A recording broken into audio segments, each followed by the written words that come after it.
Ассаламу алейкум, урматтуу Талас тургундары. Мен сиздерге макулатура алына турган точканы тартып берем.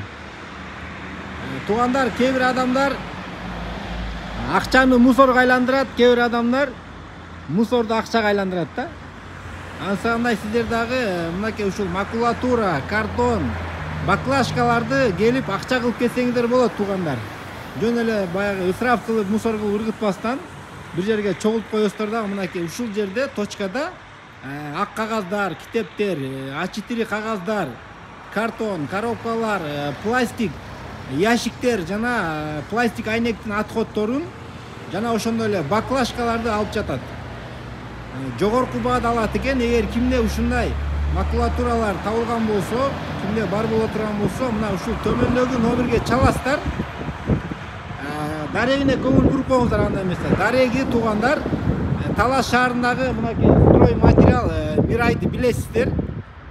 Мирайдын эле мынакей жанында туугандар. Ушул макулатура алына турган чоң точка ачылды. Туугандар, бул видеону жакындарыңыздар менен бөлүшүп коюңуздар. Сөзсүз түрдө лайк басып колдоп коюңуздар, туугандар.